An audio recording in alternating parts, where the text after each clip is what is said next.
I want to thank you all for coming. For those of you who don't already know it, you're going to discover that there is no law requiring anybody to pay income taxes or keep books and records for income tax purposes. And you'll also discover that there is no penalties or crimes involving income taxes. Despite this, as reported in the paper, because of IRS pressure, people have committed suicide. As a matter of fact, if you saw the Maury Povich show last year, well, husband committed suicide. People have had nervous breakdowns, forced into bankruptcy, and their businesses are literally destroyed, all because of IRS pressure. And all because they were pressured to pay a tax that no law requires anybody to pay. Here is the Internal Revenue Code, and I'm the nation's leading seller of Internal Revenue Code. I buy them 500 at a clip. We're going to get into this. And there is no law in here that requires anybody to keep books and records or to pay income taxes. Now, I just said a little while ago, because of IRS pressure. Now, the government, the federal government, has done a terrific public relations job. They've gotten everybody to hate the IRS and fear the IRS, while presumably still respecting and liking their government. It's amazing. On the Maury Povich show, for instance, and these other shows, they'll talk about IRS abusing their authority, the IRS doing this, the IRS doing that. Nobody ever bothers to mention it's the government that's doing it. It would be as if I were walking around a room punching people in the nose. And the people would say, oh, Schiff is a nice guy, but his fist, oh, his fist is terrible. As if I have no control over my fist. This is what the government has done. But the IRS does nothing that the courts and Congress doesn't let them get away with. The real culprits here are federal judges who have been putting people in jail, knowingly putting people in jail, for violating a law that nobody was required to obey. As a matter of fact, there's no law. As a matter of fact, the definition of a tax is a mandatory exaction for the support of government. Since there's nothing mandatory in here about paying an income tax, it shouldn't even be called an income tax. The government invites contributions. As a matter of fact, when I write certain articles or pleadings to the court, sometimes I take the word tax and I put quotes around it, because technically there is no such thing as an income tax. There is no such thing as a voluntary tax. Either you're required to pay it, in which case it's a law, and if you're not required to pay it, it shouldn't even be termed a tax. And you know, it's strange. The government reports from time to time when there's a tornado or the flood or a hurricane and people's houses are damaged and destroyed. The government immediately jumps in with low income loans, low interest rate loans, and we're going to help these people. At the same time, every day, hundreds of houses are being seized by the IRS or the government. Paychecks, bank accounts, where people lose their homes because they don't have their bank accounts. As a matter of fact, in the March 1997 issue of the Reader's Digest, there was an article, The IRS versus Us, meaning U.S. And in that article, they accurately reported that in 1996, the IRS seized 3 million paychecks. So here's the government seizes homes from some people in order to get money so these people can fix up their home. Now, the reason they do that is they get a lot of publicity when they fix up people's homes. It seems like we have a benevolent government. Meanwhile, the papers don't report the homes in the given community that the IRS seizes. So the whole thing is nonsense. So the newspapers don't report it. In a nutshell, the IRS, the income tax, represents the greatest program of organized extortion the world has ever seen. How is it possible, therefore, you might ask, how is the government able to hoodwink 100 million Americans into paying a tax that no law requires anybody to pay? Well, the government has a lot of help. It has a lot of help from the people, the tax preparers, who the public looks to for tax advice. Your accountants, your tax lawyers, your publishing companies who publish all kinds of books on, paying the income tax. They know it's voluntary. They know there is no statute requiring you to pay.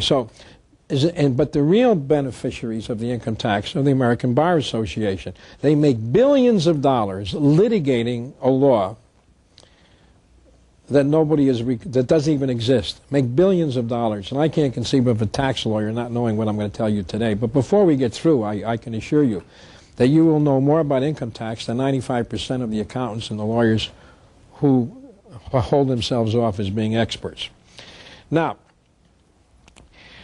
the fact of the matter is that you came down here today is really unnecessary. Everybody should have known all there is to know about the income tax if they just paid 50 cents and they bought the January 9th issue of the San Diego Union Tribune. And for 50 cents, you would have learned, here's a book I wrote, The Federal Mafia. It's $30. Nobody should have to pay $30 to buy this book because they would find out everything they needed from this little article in the San Diego Union Tribune. And what happened is that on January 8th, the former commissioner, Margaret Milner Richardson, resigned. She resigned the day before. And let me read the account that appeared in the San Diego Union Tribune.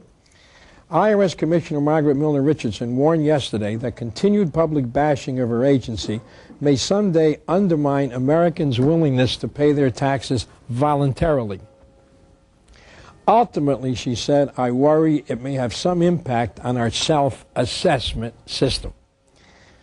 Now, there's two things she said. The payment of income tax is voluntary, and she mentioned self-assessment.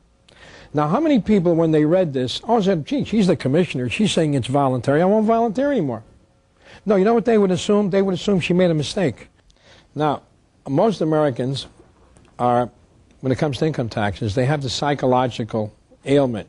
It's called cognitive dissonance, which is a psychological ailment which says that if you have a deep-seated belief of something and somebody tells you something that's contrary to that deep-seated belief, you reject it. You don't even consider it. It's like throwing a ping pong ball against your head. So many Americans believe that they're required to pay income taxes that even when the commissioner says it's voluntary, it doesn't even penetrate. You're going to find out why it's voluntary in a minute. And what does self-assessment mean? Self-assessment means you assess yourself. And unless you assess yourself, you can't even owe the tax. Now, most people who pay property taxes know they get a property tax. They don't assess themselves. The city sends an assessor down, determines your tax, and sends you a bill. Well, you know, you're going to discover, that's what the law says. If you owe an income tax, the government's supposed to send you a bill. And until they do that, you don't owe the tax. But again, how come you don't know this? Because your accountant and lawyer doesn't even bother to tell you. I want to ask you a question. How many people here, be truthful, how many people here filed a tax return last year? Come on, how many people filed a tax return last year? No, you didn't. You filed a confession. Well, think about it. If you can return a library book, you can return a lawnmower to your neighbor, but when I say return, what do you return to the government? You don't return anything. The word return first appeared in the tax literature in the Tax Act of 1862. And a return was a document prepared by government tax collectors returning to the government the documents that they were given to collect the tax and the money. And a return was a document prepared by government tax collectors. That's the way the word return now makes some sense. What you filed is a confession. Well, think about it. Don't you confess to how much money you believe you earned, what your deductions are, and you sign that confession under penalty of perjury. But suppose the government said, hey, it's April 15th, time to get in your confessions. The American public, hey, wait a minute, I can't be required to confess. And when you go to your accountants and lawyers, do they say, now, you sure you want to confess? No. Now, did you know, how many people knew that all the information they put on their tax return could be used against them? Suppose your accountant said this to you when you filled out your tax return. Now, do you realize all this information the government can use against you? They can give it to foreign governments, they can give it to various government agencies, and they can use it against you. Is it okay with you if all this information is used against you? Is it okay with you? You would say no. Well, the government, we're going to get to that, the government tells you that right here in the 1040 booklet. They tell you, we may give the information to the Department of Justice and to other federal agencies provided by law, and we may give it to the cities, the states, the District of Columbia. But nobody reads this because it's buried in the Privacy Act. Nobody reads this because look what it says on top. Privacy Act and Paperwork Reduction Act notice. Everybody thinks when they see this, well, it has to do with saving government paperwork. And even if you read it, you wouldn't understand it anyway. But we're going to get to this. We're going to devote a segment. The point is, it's voluntary. And look, even when the government comes right out, I just showed you in the paper.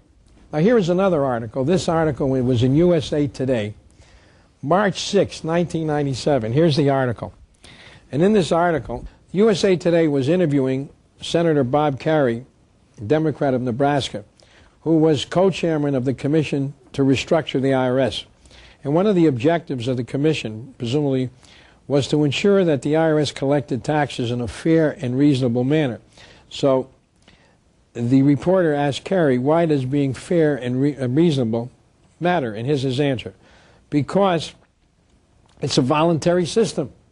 If people don't perceive it to be fair, people will not voluntarily comply. We are struggling to maintain ground on voluntary compliance. Now, the word voluntary compliance, you'll see over and over again in a number of articles issued by the IRS in taxes. And the minute the people see voluntary compliance, they don't understand. Voluntary compliance means compliance is voluntary. But the public doesn't believe it. Actually, voluntary compliance is the classic oxymoron. It's a contradiction of terms. If something is voluntary, you don't have to comply. If you have to comply, it's not voluntary. So even though the public is told that the income tax over and over again is based on voluntary compliance, they never say, well, I don't want to volunteer. Now, what happened here, right on page 13 of the Federal Mafia, I actually reproduced the mission statement, which was the mission statement of the government for the last 20 years of the IRS, which they just changed, incidentally, because we've been using this so effectively against them. They wanted to take out voluntary compliance. But let me give you the mission of the IRS. The mission of the service is to encourage and achieve the highest possible degree of voluntary compliance with the tax laws. Well, if they're based on voluntary compliance, it means if you don't want to comply, you don't have to comply. If you were going down to the Department of Motor Vehicles, and you know that book that they give you when you study to pass, you know, besides the field driving test, there's this manual. You have to stop at a stoplight. You can only pass. You know that little manual. Suppose in the front of that manual it said, "These rules and regulations are based on voluntary compliance." What would that tell you? If Moses believed that the 10 Commandments were based on voluntary compliance, he would have named them the 10 Suggestions. The point is, there's no such thing as voluntary compliance. If something is voluntary, it's voluntary. And if you have to comply, you have to comply. The government attaches compliance to voluntary to hide. They don't want to come right out and say it's voluntary. However, sometimes they actually do that. Now, on page 12 of this book, Federal Mafia, I actually reproduce, you'll see, those of you who have your books, you can check it. You can check it right along with me. On page 12, there is the annual report put out by the Commissioner of Internal Revenue. At the time, Jerome Kurtz was then the commissioner. And you will see that in connection with the income tax, he says no less than 6 times that the payment of income tax is voluntary, voluntary, voluntary. Now, do you think that Jerome Kurtz doesn't know the meaning of the word voluntary? You can see on page 13, there's a training syllabus that the government would send to high schools. And you'll see where the arrows are. The term voluntary compliance. 3 times compliance is voluntary. Now, if you turn the page, as a matter of fact, on page 16, and you'll notice in the book, The Federal Mafia, I reproduced documents. One of the reasons why the book is a manual size, it allowed me to reproduce the actual documents. Because if I told you what was in the documents, you wouldn't believe what I would have told you. Because in figure 1.5, there is the actual transcript of the testimony being given by Dwight Avis, who was then head of the Alcohol and Tax Division of the IRS. And he's testifying in front of the committee. And look what he says. Your income tax is 100% voluntary, and your liquor tax is 100% enforced. Now, the situation is as different as day and night. So, here's document after document saying that the income tax is voluntary. My first book was called The Biggest Con, How the Government is Fleecing You. I approached the payment of income tax from an economic standpoint. I try to show how income tax would literally undermining America's industrial strength. The former Chief Justice, John Marshall, said the power to tax is the power to destroy. And the government is literally destroying productivity by taxing it. You know how the government wanted us to smoke less? So what they want to do, they want to put a tax on cigarettes so people won't smoke. Well, a tax on income is a tax on productivity. And if you tax productivity, you get less productivity. And therefore, we have a lower standard of living. Before the income tax, which really went into force in 1943 with withholding taxes. But in 1939, women didn't work. All of our products that went into a store, they were all made in America. America was the U.S. currency was regarded as the most reliable of all currencies. We were the world's mightiest creditor nation. Since we've had the income tax, we're now the world's biggest debtor. Very few products you'll now find made in America in our store. The dollar has probably lost 95% of its value since 1939. This is what the income tax has done, because it follows John Marshall's observation that the power to tax is the power to destroy, and that's what the government's been doing to our standard of living, destroying it by the abusive imposition of the tax. So when I saw all of these documents, that payment is voluntary based on voluntary compliance, I don't want to pay income taxes, but I thought I had to by law. I was writing a book on taxation, shown from an economic standpoint, and I saw all these documents on voluntary compliance. So I called the IRS. I spoke and I said, "Is income tax based on voluntary compliance?" And the man said, "Yes." And I said, "Well, I don't want to volunteer anymore." And he said, "Well, you have to volunteer." Now, I had just gotten out of the Army a few years before. They tell you, no, never volunteer. So I said, well, if it's voluntary, why do I have to volunteer? And he said, well, it's like stopping at a stoplight. This is what they tell you. If you stop at a stoplight, you do it voluntarily. If you go through, you get a ticket. I said, no. I don't stop at a stoplight voluntarily. I think if I don't stop and a cop sees me, I'm going to get a ticket. It's not voluntary. By that token, murder is voluntary, because the government is not sending somebody alongside you to keep you from shooting somebody. Or how about selling drugs? Is that based on voluntary compliance? The FBI say that our drug laws are based on voluntary compliance? Why is it only the IRS says income tax are based on voluntary compliance? And if you ask your accountant or tax lawyer, well, isn't it based on voluntary compliance? They'll say yes. Well, it's voluntary in the sense that the government doesn't come down and make you fill out a tax return. And I always say, in other words, filling out a tax return is compulsory and not voluntary. Is that right? Well, yeah. So every time the government says it's based on voluntary compliance, they really mean it's based on compulsory compliance? Is that what you're saying? Then why don't they just say it's based on compulsory compliance if it's compulsory? The word voluntary would have absolutely no meaning if it really wasn't voluntary. So here you have a nation of 100 million Americans actually believing that something is compulsory, even though the government tells them over and over again it's voluntary. Okay, now we're going to explain. Now here is a letter that I got from Congressman Dan Burton. I get more and more people to write to their congressman saying, what section of the law requires me to pay the tax, or what section of the law makes me liable. Remember the word liable, it's very important. So here's a letter from Dan Burton in which he actually tells a constituent that he could find no provision in the law that makes you liable. From a congressman. Here's a letter from John Ensign. He was on the House Ways and Means Committee. He was a congressman from Nevada, as a matter of fact. Let me read what he says. Let me start off by saying I cannot point to a specific place in the law where it says you must pay income taxes. Okay, what caused John Ensign ultimately to have to admit in a letter, which he was obviously reluctant to admit. As a matter of fact, the rest of his letter he tries to confuse and blow smoke in your face by saying, why, we do have a voluntary tax system in the sense that the payment of income tax is optional. There are specific provisions of the law which require the payment of income tax. You see, that's double talk. Because if there was a specific provision of the law to pay the income tax, why didn't he identify it? So the rest of his letter is double talk, like most of the letters you get.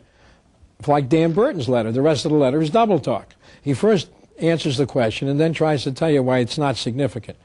Okay, now what happened here is I took, let me see the date, in November 6, 1997. I took a half-page ad in the Las Vegas Review-Journal. It was an open letter to Harry Reid, Richard Bryan, John Ensign, and Jim Gibbons, who were the two congressmen. And I said, if they would have a town hall meeting, I would pay $50,000 to any charity of their choice if they could produce a statute making Americans liable for income tax or requiring them to pay it. And I would donate $50,000 to charity, and I would pay the cost of the town hall meeting. And we faxed these letters to their offices. Well, obviously, they couldn't produce any such statute. And at a town hall meeting that John Ensign himself had scheduled about 2 weeks after the ad came on, he had a meeting, and at that meeting, at least there was 300 people at the meeting, and about 5 people reminded him of the ad and was pressing him to identify the law that required people to pay income taxes. He first said, well, you know, I'm not a lawyer, as if you got to be a lawyer to know whether you got to pay income taxes or not. And he had the services of the Congressional Research Service. But what's funny about it, there was a reporter from the Las Vegas Review-Journal, and there was no mention of that town hall meeting in the newspaper, because the reporter would have been forced to report on by the fact that John Ensign couldn't produce a law that required you to pay income taxes. And as a matter of fact, we had trouble even getting this letter after we reserved the space into the Las Vegas Review-Journal. As a matter of fact, when the Las Vegas Review-Journal accused me in an editorial of inviting people to break the law, we called and I said, look, because I have a radio show, of course, in Las Vegas, and I said, look, just produce a law that requires people to pay income taxes, and I'll apologize, call in all my books, and I'll get off the and get a job at McDonald's. And I had more and more people calling the Las Vegas Review to produce the law, and finally they got so irritated, they said, look, you got to pay your income taxes, and that was their answer. But they couldn't produce the law. Okay, so, yeah. And this is one of the reasons, of course, why the American public doesn't know any of this. I just came back from, I was in Portland, Oregon, and I actually had a scheduled meeting with the reporter, the tax reporter at the Oregonian. And the day before the interview, he called to cancel the interview because apparently the head of the business department, and they didn't want that interview. I've actually been interviewed by newspapers thinking that a lot of this stuff I'm going to tell them is tax protest, kooky stuff, and they don't even report it. Sometimes they even deny I was ever there. So this is why the American public is really in the dark, because the traditional media, especially print media, doesn't want to print any of this stuff. Okay, so now, is there anybody here, after all of these documents, is anybody here who doesn't believe the payment of income tax is voluntary? I've given you government document after government document. We've shown you letters from congressmen. Now, the trick is, even though you know it's voluntary, that's not going to protect you. You have to develop procedures for protecting yourself from a crooked and criminal government. What's the title of my book? The Federal Mafia. The Federal Mafia. Now, anybody who reads my book and is familiar with this does not consider that title to be an exaggeration, because the back of my book, of course, says, a book that will convince you that organized crime in America begins with the federal government. The federal government has been literally extorting income tax from the American public, also running the world's biggest counterfeit ring, because all U.S. coin and currency is counterfeit. The Constitution requires only gold and silver. And you're going to discover, unfortunately, Social Security is a chain letter. There are no trust funds, even though they claim there are trust funds. There are no trust funds. And, of course, the IRS runs the world's biggest fence. All articles seized by the IRS are stolen from the people because they weren't required to pay income taxes, so it's all stolen. And when they sell it, they're selling stolen articles. So the federal government runs the world's biggest fence. Okay. Now that you are all agree that the income tax is voluntary, everybody agree? Yes. Okay. Now let me tell you why it's voluntary. For those of you, I'm going to explain why it's voluntary. And again, I know a lot of people are bewildered, because over and over again they're going to say, well, if it's voluntary, why do people go to jail? Why do people have their houses seized, bank accounts? How could 3 million Americans have their wages seized? Oh, incidentally, their wages were not seized. The IRS didn't go to their employers and seize it. The employers mailed those checks because they got a phony notice of levy, which we're going to talk about. But it's the lawyers for these firms that told these firms that they had to send these checks to the IRS. Lawyers. Now, before I even proceed, I want to tell you the most important aspect of the Constitution is what we call the Due Process Clause of the Constitution, which says you cannot to be deprived of property except pursuant to due process of law. Now, due process means a hearing. Presumably, if you lived under Attila the Hun and Genghis Khan, if Attila the Hun rode through a village over which he had control, presumably if he saw something belonging to a peasant, he could just grab it. Maybe even he couldn't, I don't know, but I assumed he could. What could the peasant do about it? Nothing. And getting a Attila the Hun. But presumably we're not living under Attila the Hun. Presumably the government can't see our property and grab it because of the due process clause of the Constitution. It says you can't be deprived of property without a hearing. Now you know all those 3 million paychecks? There was no hearing, there was no court order. The government is, you might as well be living under Attila the Hun and Genghis Khan. And which is the Supreme Court, and we have law schools, and we have lawyers, and ask them, how can the government seize property without a court order or a hearing? And they're getting away with it. But they're having a more and more difficult time. As a matter of fact, the front page of the Wall Street Journal has been a couple of articles about the increasing numbers of people who are not paying income taxes. Because they're discovering, indeed, it is voluntary. And they're following procedures that we've developed that enables them to stop paying income taxes without taking the risk that a number of us took years ago when we didn't file altogether. In any case, let me prove to you very quickly, if I haven't proved to you already. Because right here on page 33 of the Federal Mafia, I have an excerpt from the Handbook for Special Agents. This is the IRS's own handbook. And I'm going to read from paragraph 342.12. It says, an individual taxpayer may refuse to exhibit his books and records for examination on the grounds that compelling him to do so would violate his right against self-incrimination under the Fifth Amendment and constitute an illegal search and seizure under the Fourth Amendment. So here is the IRS's own handbook saying that you cannot be compelled to turn over your books and records. When you do it, you're waiving your Fourth Amendment right. I have a Constitution. I published the Constitution. It's called the Tax Rebel's Guide. It's the only color-coded Constitution. And let me read you from the Fourth Amendment. Now, think of all the people who go down to IRS offices with their books and records. Sometimes they haven't come back for month after month. Bring your, if you say you have 3 dependents, sometimes if they want what they call a TCMP audit, they can ask you to bring down birth certificates, marriage licenses. They want to see all your documents, right? Let me read the Fourth Amendment to the United States Constitution. The right of people to be secure in their persons, houses, papers, and effects against unreasonable searches and seizures shall not be violated. And no warrant shall issue but upon probable cause supported by our oath or affirmation. In other words, the government has no right to see your papers. If the government comes and they want to search your house, they just come in and say, we want to look around, we think you've done something wrong, maybe you have some contraband, we want to look. No. In order to come into your house and get a search warrant, they're going to say, no, we think he has counterfeit money, we think he's keeping it here, we think he has a weapon. If they come in and just walk around, that's a fishing expedition. They have no right to walk around your house and see if you've done something wrong. Now, when the IRS audits you and they look at your books and records, they don't know you've done anything wrong, yet they want to see if what you reported on your tax return fits what your books and records are. Now, we're going to teach you how to file a zero return, how to pay no income taxes. And some people will say to me, well, do you think I can get away with it? Or they think they're taking a risk. All right. Leona Hemsley paid $50 million, listened to her accountants and lawyers, filed a tax return, turned over her books and records, and what happened to her? She went to jail. She went to jail because she listened. You're going to find out how she could have stopped that just by adding a little thing to her tax return. How about Pete Rose? He listened to his accountants and lawyers, paid $100,000, and he went to jail.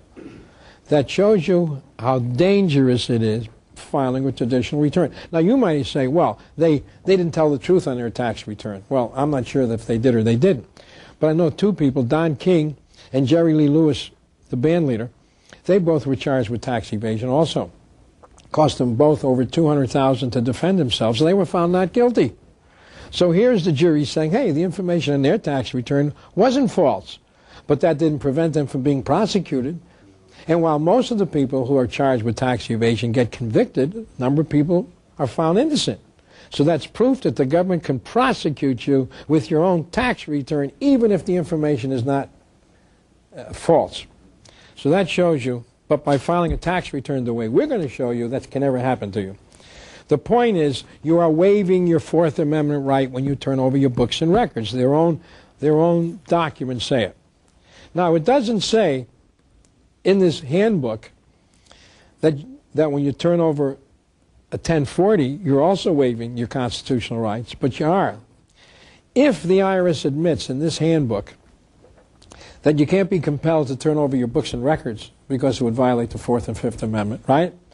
Could you be compelled to turn over a condensation of your books and records? No. Well, a 1040 is nothing but a condensation of your books and records. And once you file a tax return swearing that this is what your income is and this is what your deductions are, if you don't prove your deductions, they'll disallow them and hit you with a higher tax. So once you file a tax return, you're compelled to waive your Fourth and Fifth Amendment rights in order to get the deductions that you claimed on your 1040.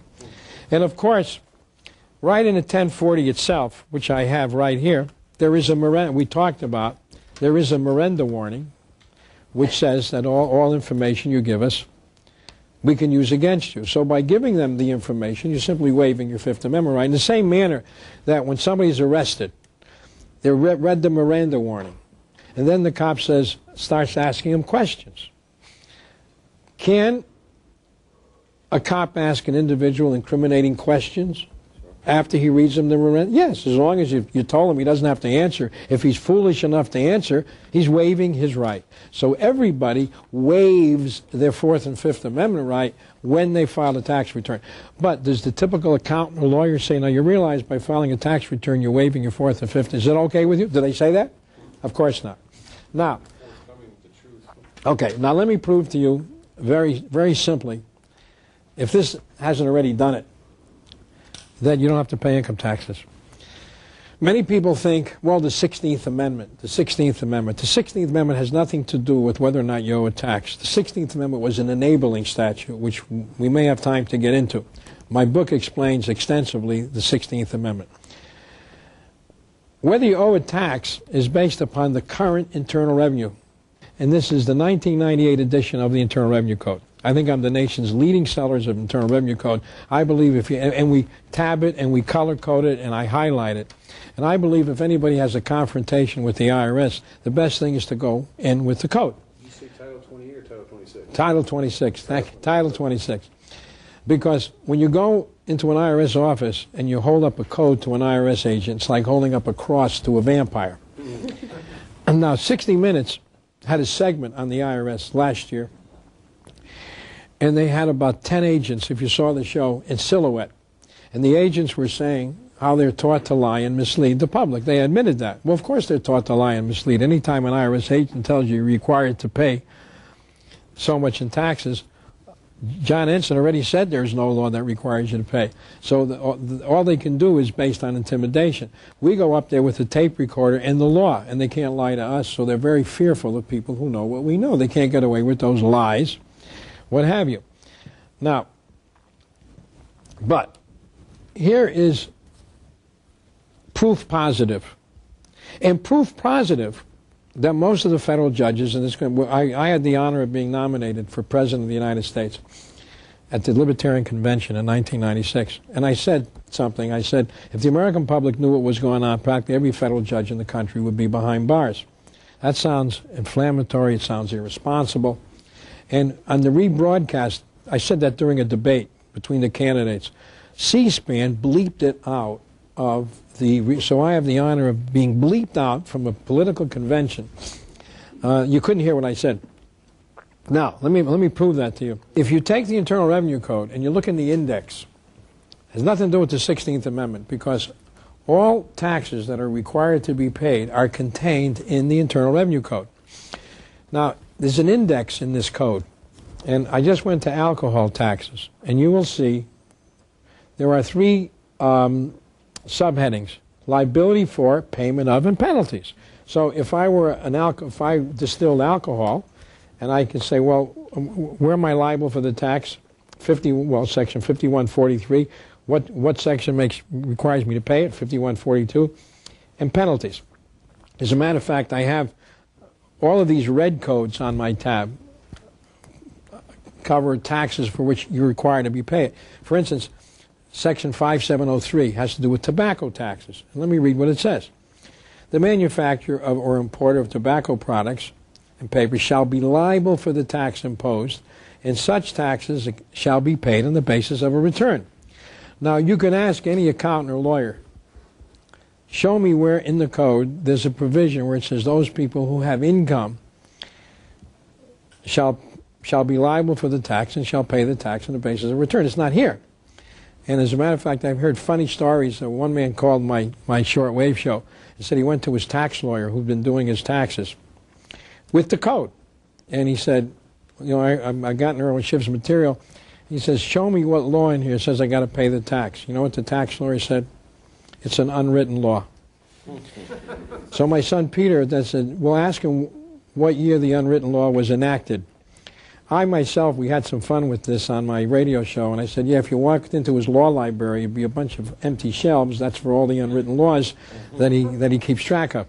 The fact of the matter is, here is tobacco taxes, and you'll see in the tobacco tax section, liability for tax, penalties. Penalties is very important. There has to be a penalty section, because if there are no penalties, there's no law. And penalties are very important. For instance, suppose a municipality passed a law saying it's illegal to spit on a sidewalk, but there's no penalty, no fine, no imprisonment. There has to be a penalty. Now, in the code, there's what we call occupational taxes. And again, under occupation, you know, if you met gun manufacturers, bookmakers, liability for, payment of, penalties. Penalties are very important. Now, in the code, there is an income tax section. Here it is. Now, if you go to the income tax section, here it is, the income tax section, there are 3 columns. And you will not find in there any entry for penalty, payment, or penalties. Liability, rather. There is no section for liability, payment, or penalties. Now, what would that tell you? There is no law. Now, this is very important because we use this. This is very important. In the index here, we actually have a section that says liability for tax. And you could see all the taxes for which you could be liable. Occupational taxes, aviation fuel taxes, cigars, excise taxes, distilled spirits, employment taxes, firearms taxes, foreign insurance policy taxes, highway motor vehicle. I know you're not going to believe me, so I'm going to ask this young lady right here to look through here and see if you can see an entry for income tax.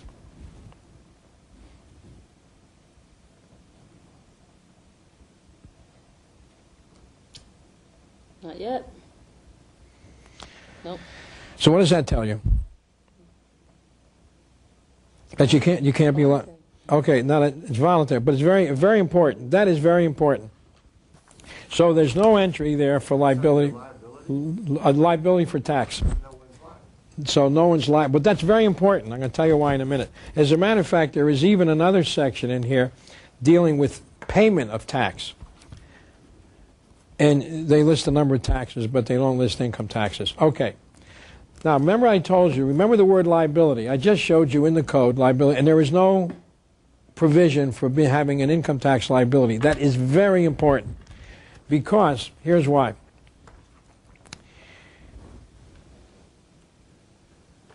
Here is where the government actually tells you you don't have to pay income taxes. They literally tell you that right in the 1040 booklet. Because in a 1040 booklet, I'm going to go back to the Privacy Act and Paperwork Reduction Act notice. This is the only official page in a 1040. All of the rest of the 1040 is designed to mislead you into thinking you have to pay the tax. But officially, the government has to, there was a Privacy and Paperwork Reduction Act notice passed by Congress. And what that said is this: any government agency that asks you to give them information, number one, must tell you whether giving the information is voluntary or mandatory. Otherwise, any bureaucrat can send you a letter saying, tell us all of this stuff, and how would you know whether you had to do it or not? And they have to tell you whether giving the information is voluntary or mandatory, and they got to tell you what will happen to you if you don't give it. And when they submit it to they get what is known as an OMB number, and I'll show you where it is on a tax return. In my book on page 274, you will see a zero return how I fill it out, but up in the right-hand corner of the tax return, you see an OMB number right up there. Now, if you ever get a letter from the IRS or the government asking you for information, if there's no OMB number on that document requesting information, it is actually a bootleg document. And in the law, it's identified as a bootleg document. In other words, how would you know if some bureaucrat sends you a letter whether you have to give them back the information?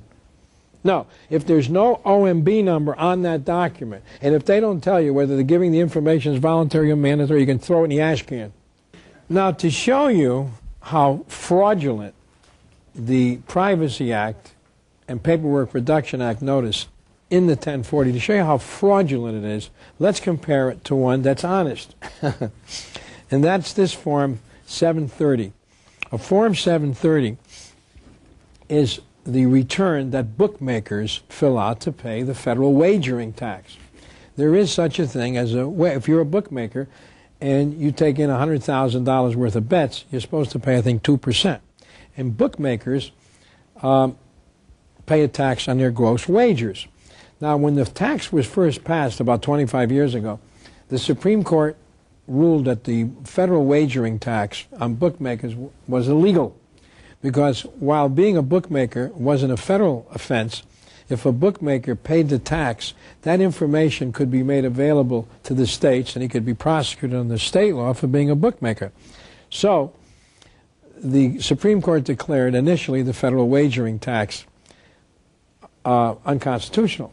So then, in order to collect the tax, what the government did is told the bookmakers that the information they provide cannot be used against them. So right on the federal wagering tax return, it says the information may not be used against the taxpayer in any criminal prosecution.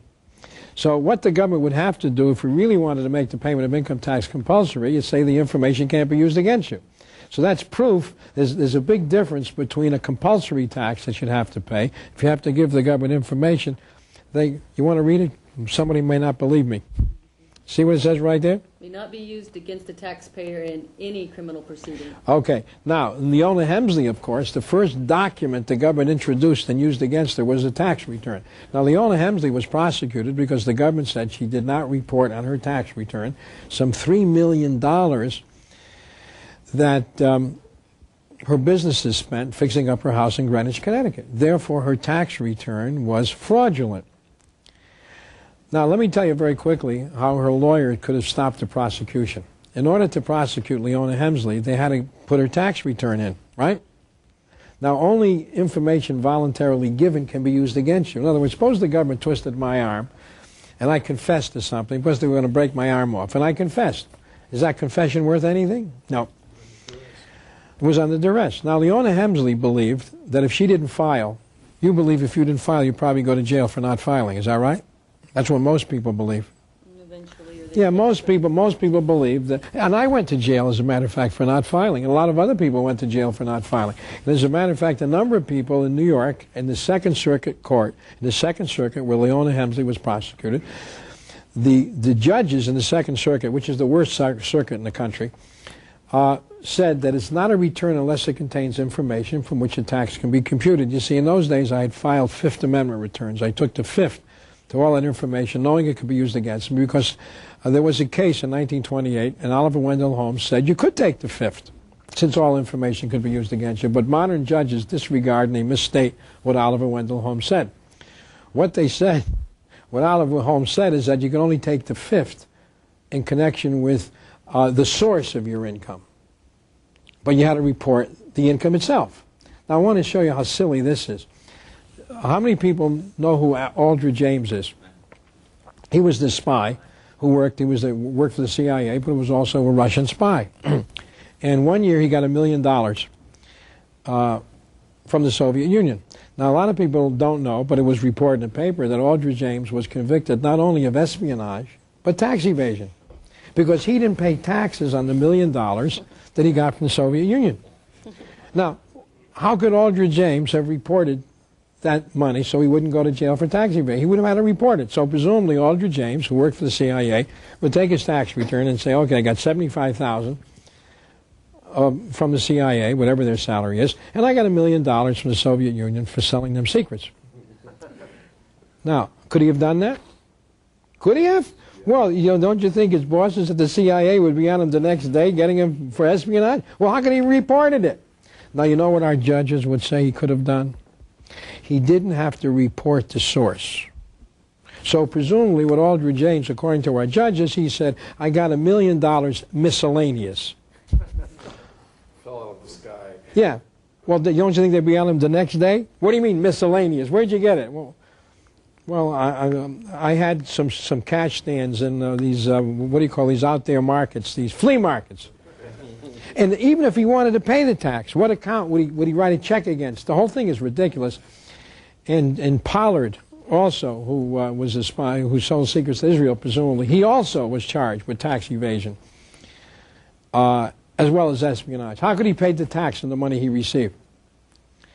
I'll show you how ridiculous. And John Gotti, remember, he was prosecuted for tax evasion. Now, how could Gotti, suppose Gotti spent $3 million buying dope, and he had, and he said he got $20 million for it, but he had 3 assassins that wiped off, he paid $75,000 to assassinate. He had 15 cops on the payroll. What was he supposed to send everybody a 1090? I mean, how could he fill out a Schedule C and report that illegally? And nobody bothers to point out that how nonsense this all is. Because suppose the U.S. Congress, could the U.S. Congress pass a law saying that if you commit a crime, you have to report the crime you committed, and if you don't report the crime you committed, if we catch you, we're going to prosecute you for the crime you committed and for the crime of not reporting the crime you committed. Could the U.S. Congress pass such a law?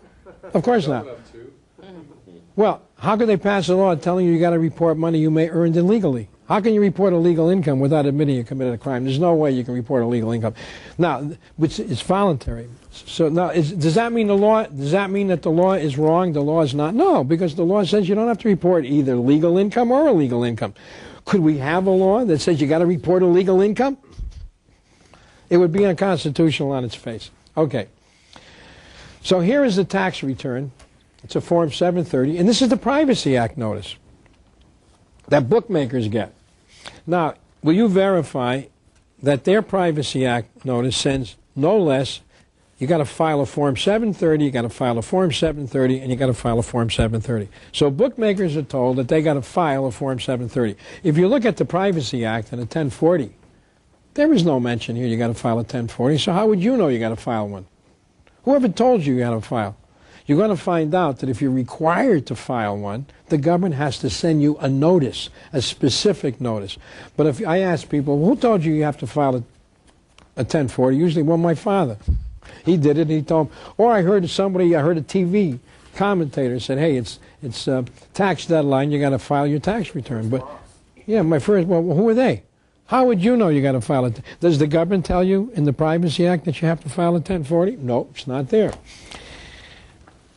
Now, in addition to everything, on the Form 730, which bookmakers use, it says you must file a Form 730 and pay the tax on wagers under Section 4401. So they identify the specific law where bookmakers have to pay the tax, and later it says, and Section 4412 makes you liable. So bookmakers are told the form they got to file, the provision of the law requiring them to pay, and the provision of the law that makes them liable. And they're told that all information they provide can't be used against them. Now, Americans, on the other hand, are told all the information you provide can be used against you. In addition, there is no mention here that you got to file a 1040. And now I'm going to show you there are 3 places on here where the government tells you you don't have to file. The first place is when they read you a Miranda warning. The minute the government tells you, we're going to use all this information against you, that's tantamount to telling you you don't have to give us the information. But let's see how the government deals with the question of liability and payment. Does the government come out and says, hey, there's no law saying that you have to file? No. What they have to do is confuse you into thinking there must be a law requiring you to file and pay. So here's where they do it, and they do it right here. They say our legal right to ask for information is Internal Revenue Code sections 6001, 6011, and 6012. And their regulations. Now listen to this. They say you must file a return or statement for any tax you are liable for. You must file for any tax. They don't say you must file an income tax return pursuant. You must file for any tax you are liable for, but they don't tell you the code section that makes you liable. Now, as bookmakers are told, the code section that makes them liable is section 4412. So they're telling you right here that you got to file a return for any tax you were liable for. Is that right? So now you go to the code and you look for liability for tax, right? And you find out what tax you might be liable for, right? Do you manufacture alcohol? So then you're not liable for alcohol taxes. You manufacture cigars or cigarettes? No. How about you sell foreign insurance policies? No. Well, can you? How about tobacco products? Well, can you find any tax? Can you find an income tax there? You looked before and you couldn't find it. So if the government tells you right here that you must file a return for any tax you are liable, and you go to the code and you can't find where you're liable, what has the government just told you? You don't have to file. Now, there's no liability. Now, in other words, and I'll tell you something else, none of these particular sections, sections 6001, 6011, 6012, have anything to do with income tax, as a matter of fact. If they did, they would be in subtitle A. You see, the income tax, the Internal Revenue Code is divided into subtitle A, B, C, D, E, F. Subtitle A has to do with income tax. So any provision having to do with the payment of income tax would be in subtitle A. None of these provisions are in subtitle A. I know I digressed a little bit, and I'm reminded I never finished explaining how Leona Hemsley's lawyers could have stopped her prosecution the first day it opened. Because in order to prosecute Leona Hemsley, they had to get her tax return in. And the only information you can use against anybody in a criminal trial is information given voluntarily. Now, we all know that Leona Hemsley believed she was required to file. Matter of fact, I went to jail myself for not filing, and the Second Circuit Court of Appeal, in sustaining my conviction, said that you have to file a return and give information to the government from which a tax can be computed. Leona Hemsley might have even read about me going to jail for not filing. So she believed she had to file, and I'm sure her accountants and lawyer told her she had to file, and she believed she was required to file, as most people believe. So, suppose her lawyer, when they went to introduce her tax return, said, well, Your Honor, Miss Hemsley introduced this, she filed this return because she was required to file, and therefore all the information is compelled, and therefore it cannot be used against her. What would the judge have had to rule in order to get a return in? He would have had to rule she filed voluntarily. And then her lawyer could have said, yeah, but in the case of Irwin Schiff, you said he was required to file unless it contained information. And the lawyer could have had 4 or 5 cases in the Second Circuit where they said you're required to file. He could have kept her return out, and her trial would have collapsed. She never would have gone to jail where she's a felon. But why didn't her lawyer do that? Very simple. Then the lawyers wouldn't have made the $10 million they made because she went to trial and she had to file an appeal. You mean to tell me that her lawyers didn't understand that they could have used that against her? But I told you the income tax supports half the lawyers in this country, not only tax lawyers, but bankruptcy. People go bankrupt because they have no money, have to pay their income tax, divorces, commercial law. And I'm saying if there were no income tax, half the lawyers in this country had to look for other jobs. So that's how they could have stopped Leona Hemsley's trial from taking. They could have collapsed the first day it opened. They used against Leona Hemsley information that she was forced to divulge. Just like putting somebody on a rack, getting the information from them, and then using it against you. That's our honest government. Okay. Now, the government does here mention 3 code sections. And this is, of course, all done to mislead you because under the paperwork, they're supposed to tell you if filing is voluntary or mandatory. They don't have to give you all this gobbledygook. They give you the gobbledygook to confuse you. First of all, they use the phrase, our legal right to ask for information is Internal Revenue Code section. You think the government needs a law to ask me anything it wants? Of course not. Can you have a right to ask me anything you want? Of course. But I'm not legally obligated to answer. So the government wants the public to confuse their legal right to ask with your legal obligation to answer. And of course the government has a legal right to ask for anything it wants. The question is, I'm not obligated to answer. But they figure, oh, our legal right to ask is Code Section 6001, 6011, and 6012. Now, another reason why the government does that is that they know nobody has an Internal Revenue Code. Nobody's going to check the section. However, in my book, I reproduce these 3 sections. Now, these 3 sections are very important because they tell you don't have to file or pay income taxes. Now, when I put these sections in the book, and this book was last updated, this book was, well, when I did the book myself, these 3 sections are included in a chapter. They included in Chapter 3, entitled The Internal Revenue Code, a Masterpiece of Deception.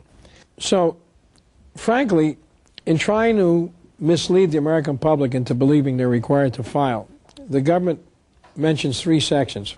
All of them have absolutely nothing to do with the payment of income tax or liability, as the letters, of course, from John Ensign and Congressman Burton have already established. So here's how the government misleads the public. They know you're not going to check these sections anyway, but assuming you did, and when I wrote my book, I went through these code sections, and I started to read Section 6001. Now, there are people here who didn't know the first thing about income tax when they came in. Now you should have enough knowledge to be able to recognize why a law the government tells you to apply to income tax doesn't apply to income tax at all. And how would you know that Section 6001 doesn't apply to income tax? Well, in the third word, it says every person liable for any tax. Liable for any tax. So this could apply to bookmakers for the wagering tax, tobacco, liability, but it can't. The word income tax, the income doesn't even appear there. So it obviously doesn't apply to income tax. So a code section that they put in a 1040 booklet, which presumably applies to income tax, doesn't apply to income. This is mail fraud. When the government prosecutes people for mail fraud, they wrote the book on mail fraud. Okay. This is very important. We're going to come back to it again. Let's go to the next section, Section 6011. How do you know that Section 6011 doesn't apply to income tax? Read it. Read the first line.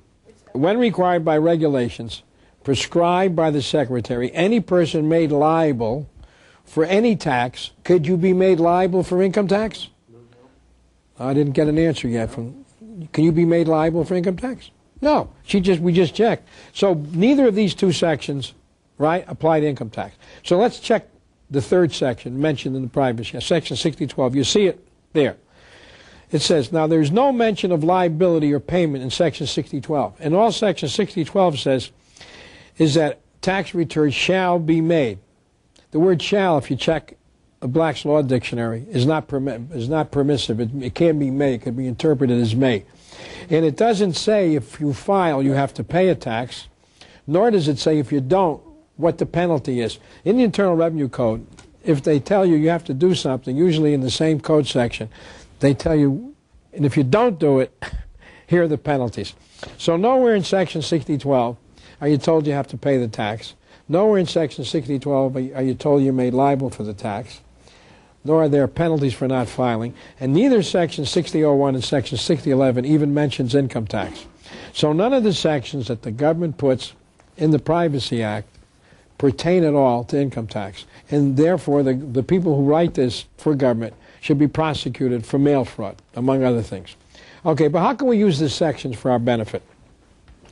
Now, many of you, and people are going to watch the video, many people don't file. We're going to show you how to file a zero return and try to get all the money back you paid.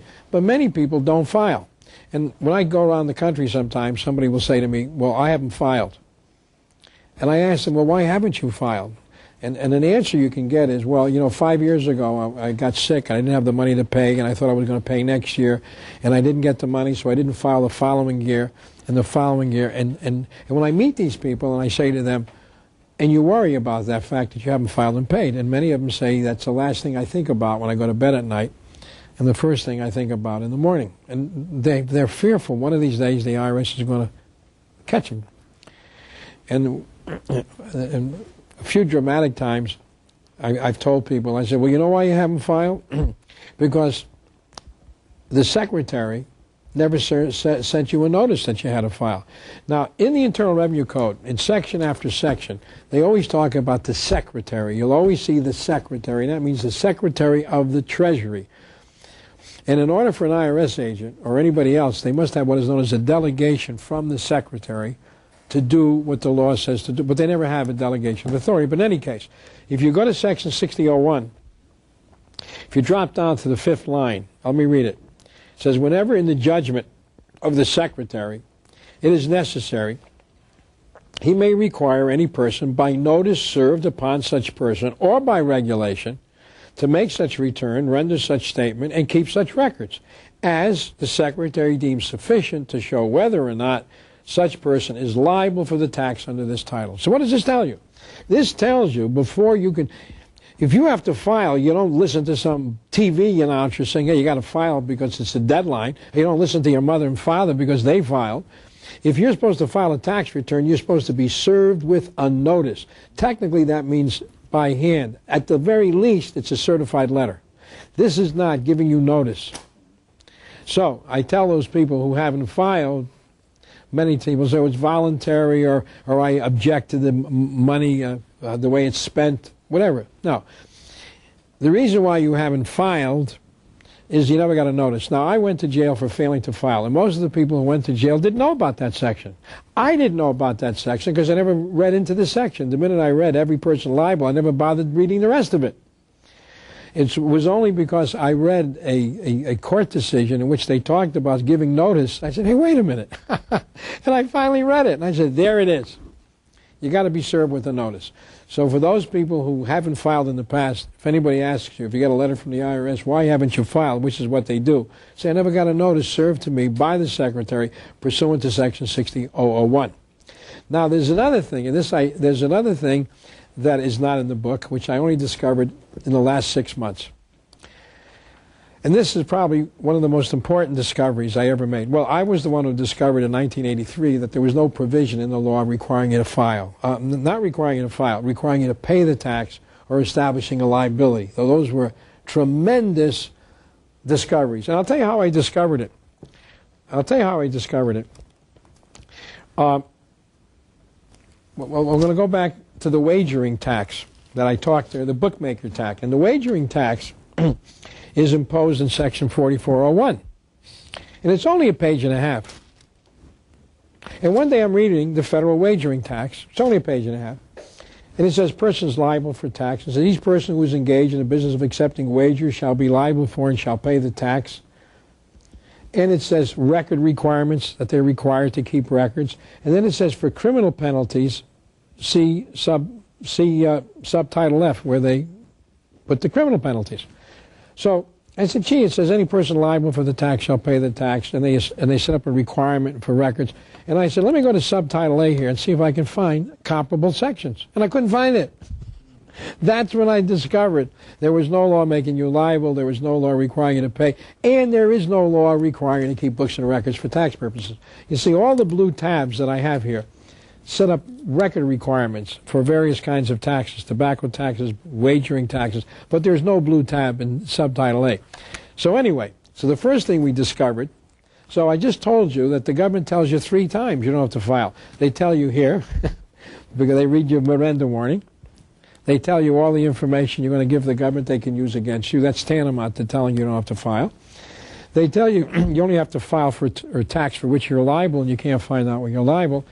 And they also tell you, by directing you to Section 6001, that you don't have to file unless you get a notice for the second. Incidentally, what are the 3 most important sections of the Internal Revenue Code? There's about 1,500 sections. But what are the 3 that are most important? The 3 mentioned by the government, 6001, 6011, and 6012, because those are the sections that they direct your attention to.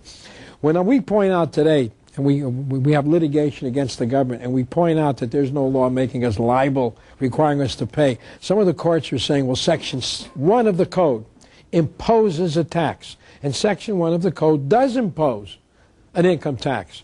But why is Section 1 of the Code unimportant with respect to the payment of the tax? The answer is, if it was important, it'd be mentioned in the Privacy Act.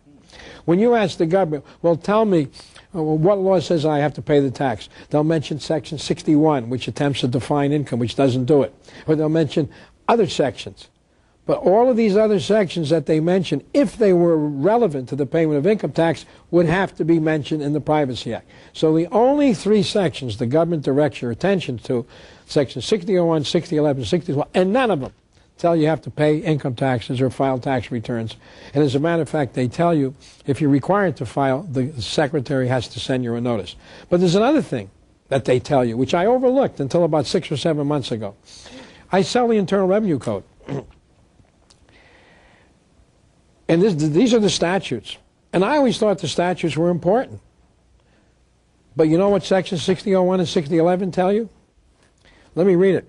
It says, every person liable for any tax imposed by this shall keep records and shall comply with such rules and regulations as the Secretary may from time to time prescribe.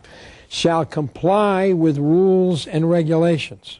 It doesn't say statutes, rules, and regulations. Now let's go to Section 6011. When required by regulations prescribed by the Secretary, what does the government tell you you have to comply with? Does the government tell you you have to comply with statutes? No. Does the government tell you you have to comply with court decisions? Sometimes when you sue the government, you sue. The way the game of law is practiced in the United States, you will see lawyers like to cite one case after another. To think that you have to conform and comply with all of these court decisions. Is there anything in here that says you've got to comply with court decisions? What's the only thing you're told by the government you have to comply with?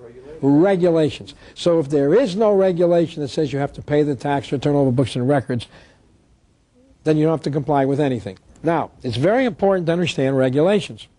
What's a regulation? Okay. Congress passes a statute, and then some government agency has to enforce the statute. Now, they enforce the statute based on regulations that they write. So by really telling you that you have to comply with regulations, they're really telling you you have to comply with the law. However, there are three kinds of regulations. This is very important. I got a letter from the Treasury Department, from Cheryl Cordick, Chief Assistant Section, Department of the Treasury. Letter is dated January 24th, 1996. Now, at this point, I discovered that there were three kinds of regulations. Only one kind had the force and effect of law, and the IRS had no regulations that had the force and effect of law. So I wanted them to tell me how you can tell whether a regulation had the force and effect of law so I could make it available to the public. But they wouldn't tell me. Proof that they didn't answer my letter, but they gave me enough information. If you read the first paragraph, dear Mr. Schiff, this is in response to your January 4th letter asking how you can tell what category a particular regulation falls. How can you tell? Now, they don't tell me. All they did is tell me what I already told them. I can read you the letter. It says, regulations are authorized by Internal Revenue Code Section 7805. They constitute the primary source for guidance on the Treasury's position regarding the interpretation of the code. Treasury regulations have generally been classified into three broad categories: legislative, interpretive, and procedural. When I wrote to them, I said, you know, Treasury regulations are either legislative, interpretive, procedural. How can I tell which one from the other? That's so that if an IRS agent ever handed me a regulation, I said, well, that's not a legislative, because look at the next paragraph. Legislative regulations are those for which the service is specifically authorized by the code to prescribe the operating rules. Listen to this. Generally, legislative regulations have the force and effect of law, unless the regulation exceeds the scope of the delegated power and is contrary to the statute. Interpretive regulations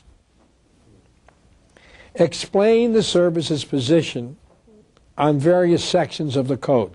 Although interpretive regulations do not have the force and effect of law, the courts customarily accord them substantial weight. Now ask yourself, if this regulation has no force and effect of law, how can the courts give them any weight at all? You see, the Constitution, which I have here someplace, says only Congress can make a law, can pass a law. How can a government agency write a regulation which the courts can enforce as law? You see, what the American public doesn't know today is that we are not governed by laws passed by Congress.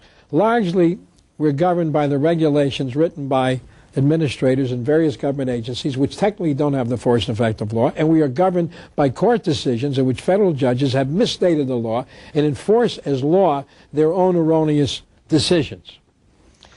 Now, procedural regulations are considered to be directive rather than mandatory, and thus do not have the force and effect of law. So, you are told, it's very important, you're told in Section 6001 and 6011 that you only have to comply with regulations. But now we know that there are three kinds of regulations. And if I were to show you if an IRS agent were to show you a regulation, you would think that that has the force and effect of law.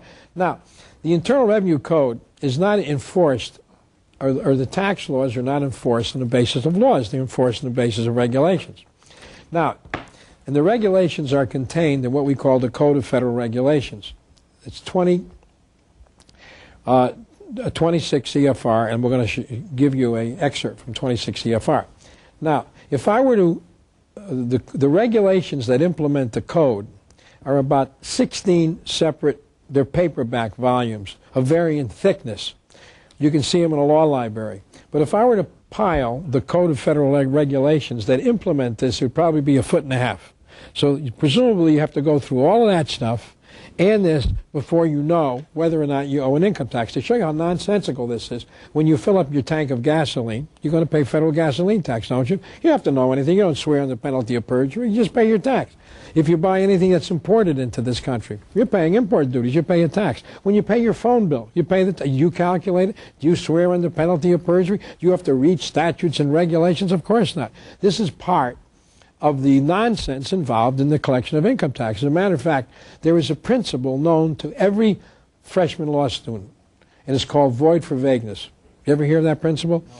No. Now, it rests on the other principle that persons are assumed to know the law. But that assumes the law is knowledgeable. If you can't understand a law, then the law is void. It's unenforceable. Now, nobody understands the Internal Revenue Code. How can you understand this? If it were mandatory, it would be void for vagueness, and any judge in this country knows that. Yet they put people in jail for violating a law that nobody understands. Even tax lawyers who go to school for an extra 2 or 3 years, they come out, they have tax services that explain the law to them.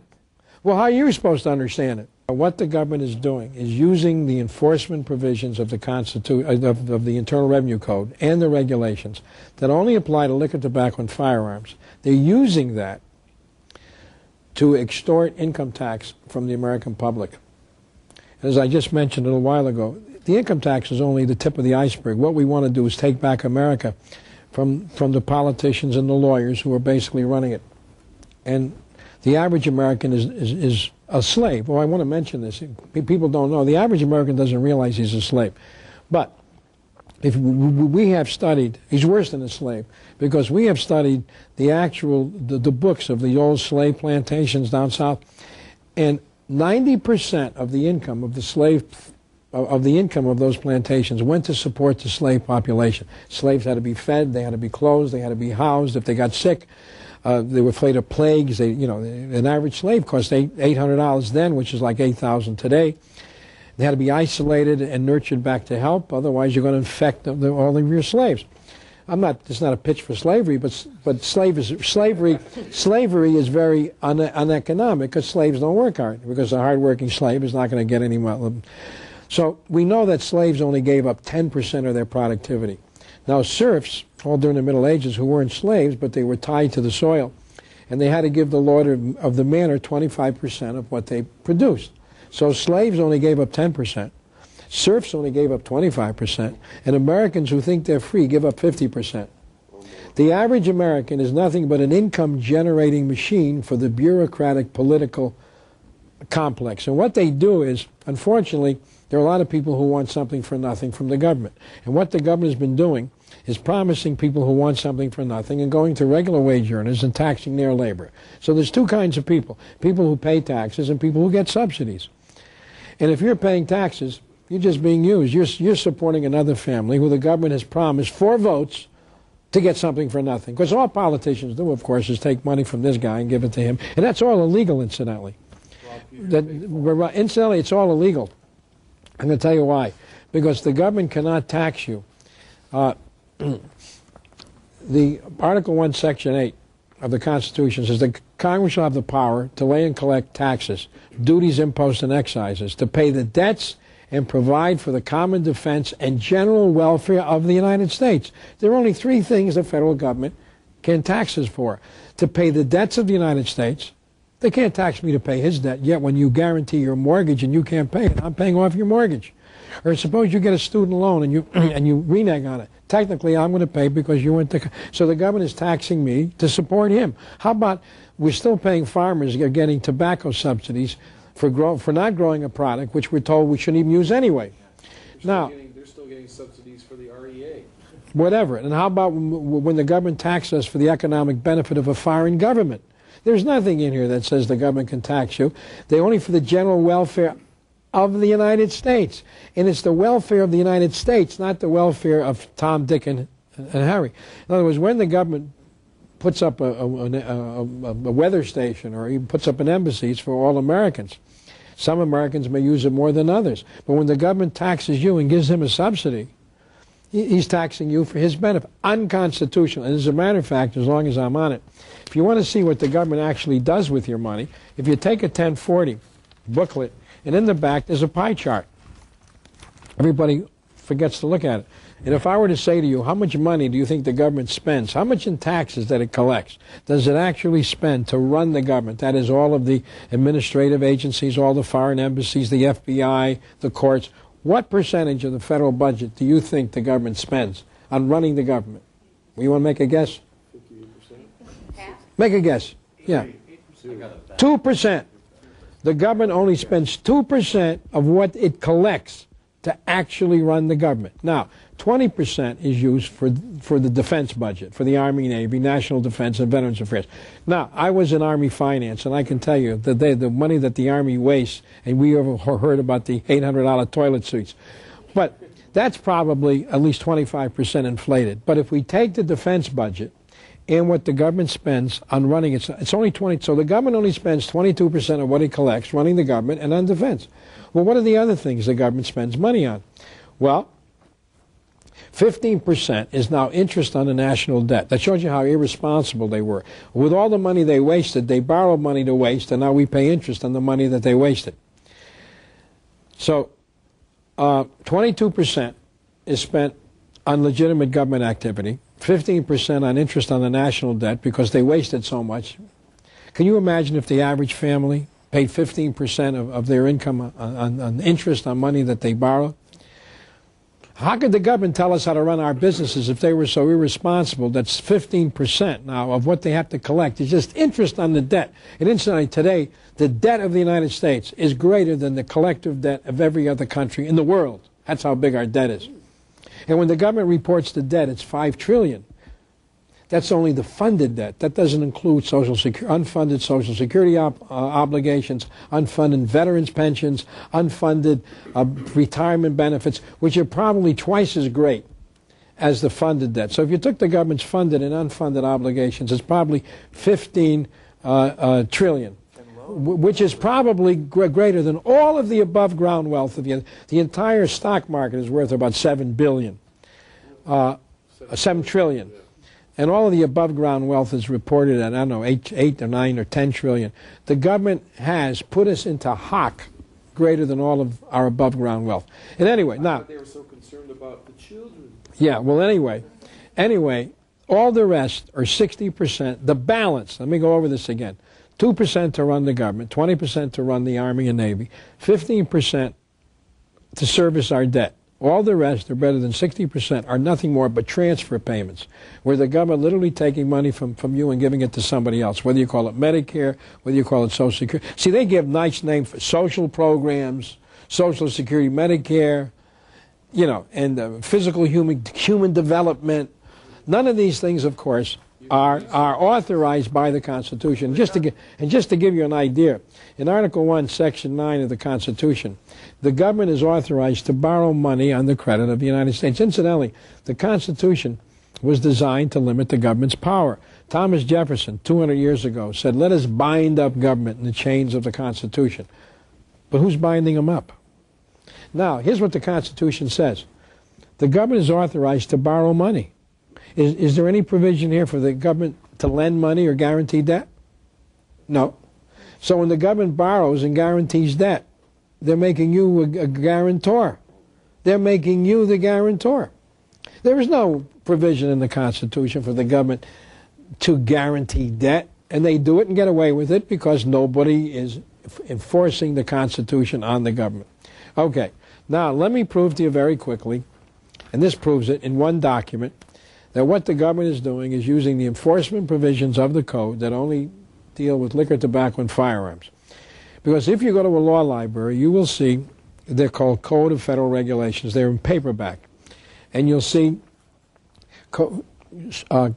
number 1, number 2, number 5, they go all the way up.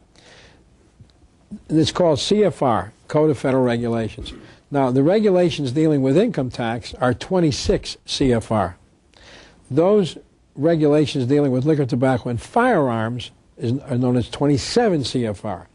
Now, if you look up a statute, remember, you have to obey the regulation. So suppose you look up a statute and you want to see where the implementing regulation for that statute is. You go to the Code of Federal Regulations, you look up the statute, then they tell you where to go for the regulation. Because remember, you're told to comply with regulations. And now you know there are 3 kinds. Now, the 2 most oppressive sections of the Internal Revenue Code is the section that allows the government to seize property without a hearing, Section 6331 of the Code, which we'll get into later, and Section 7602 of the Code, which allegedly allows the IRS to summon you and bring down your books and records and audit you. Okay? When they send out a summons for you to bring your books and records, they say pursuant to Section 7602 and Section 6331. Now, we want to see where the regulations that authorize them to do it. Now, we see the regulations for seizures are in 27 Part 70. The regulations that implements the seizure section has to do with liquor, tobacco, and firearms. And the regulation that implements Section 7602, which allows them to audit you, again is in 27 Parts 170, 296. Now, this certainly surprised you. You see, everything is very simple if you understand that there's nothing wrong with the law. Since there is no law requiring you to pay income taxes, and there's no law making you liable, the government was very careful. They didn't pass any regulation. How could they write a regulation compelling you to provide books and records and allowing the government to seize property in payment of a tax that doesn't exist? What the government has done is relied upon the duplicity of its own judges to disregard the law and the self-interest of accountants and lawyers, many of whom don't even know this anyway, but even if they did know it, they have no financial interest in explaining it to you. So that's how the government is relied on. Now, I just pointed out very clearly that the implementing regulations for both audits and seizures are in CFR 27. However, if you brought up the question of regulations, an IRS agent could produce a regulation. Let me give you an example. A very important code section is Section 6303, which we're going to get to shortly when we get to assessments. Section 6303 says that the government has to send you a notice and demand for payment before you have to give them any money anyway. Now, nobody's ever got one. So you pay your taxes before you even get a notice and demand. Now, you can see Section 6303 right here says the implementing regulation for that, again, is 27 CFR. So 70, Part 70. So therefore, no IRS agent can actually send you a notice demanding payment, which again makes sense. If you understand the laws make sense. And since there is no law requiring you to pay the tax, how can an IRS agent demand? Well, let me just tell you, before I even forget again, this is very important. Let's put this all in context. The IRS is an agency that has absolutely no enforcement powers. They're strictly an administrative agency. Let me say that again. You can't deal with the IRS unless you know their actual function. They're strictly an administrative agency. And the only authority any IRS agent legally has is if you voluntarily want to pay the tax, he can record the transaction and say you paid it. But he has no authority to seize your property, disallow deductions. He has no authority to do any of that. Why do you think he doesn't have any authority to do any of that? Because there's no law that says you got to pay income taxes. And if the laws are okay, as I just said, how could he have... Is there a law allowing IRS agents to subpoena you in connection with the federal kissing tax? Can the IRS put a lien on your property in connection with the federal kissing tax? No. Why not? Because there's no law. Because there's no federal kissing tax. Well, there's no income tax either. You see, you got to get this. You see, what I'm dealing with some people is cognitive dissonance. The magnitude of the swindle involved in the income tax is so great, is so overwhelming, that you almost can't believe it could have taken place. But the media's done such a good job of The brainwashing all exactly. Now, let me just show you something. Remember I told you when we went to the exhibit saying that there are three kinds of regulations. I wrote to the Treasury Department for them to tell me how you can tell the difference. I did about 2 follow-ups. They wouldn't tell me. Of course, I knew how to tell the difference, but I wanted a letter from them making it easy. Now let me show you how I can tell the difference. The next exhibit are the regulations that apply to Section 6303. Okay? Now, when we went into the Code of Federal Regulations 27, it said that the regulation for sending out a notice in demand is in 27 CFR, means Code of Part 70. Well, you'll notice on this exhibit you'll see 2 regulations. One from 27 CFR, which is the code having to do with liquor, tobacco, and firearms, and the other regulation is in 26 CFR, which has to do with income tax. Now, if you look at the regulation that's in 27 CFR, which you were directed to by the parallel table of authorities, here's how you can tell if a regulation has the force and effect of law. If they show you that the authority for the regulation is a statute. Now you look at the bottom of the regulation, and you'll see right here, here's the regulation, and on the bottom you see 26 U.S.C. 6303 and 6521. Those are statutes. U.S.C. stands for the United States Code. And that means Title 26 is the Internal Revenue Code. And the statute that this regulation implements are 2 laws, Section 6303, Section 7521.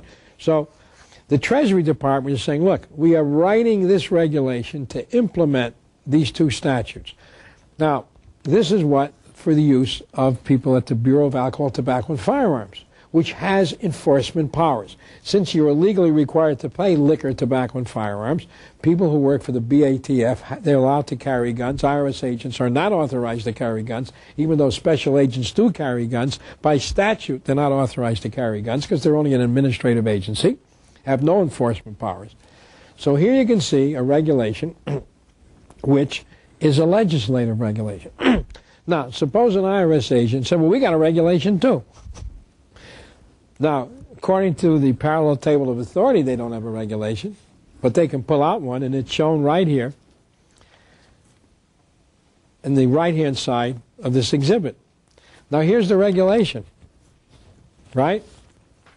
What's the authority for the regulation? There isn't any. No authority. So what kind of a regulation is it? Is it a legislative regulation? No. It therefore must either be an interpretive or procedural. Does it have any force and effect of law? No. So you know what you can tell them to do with that regulation. But, all right, this is a family show. So I won't go on. Okay. So there you have it.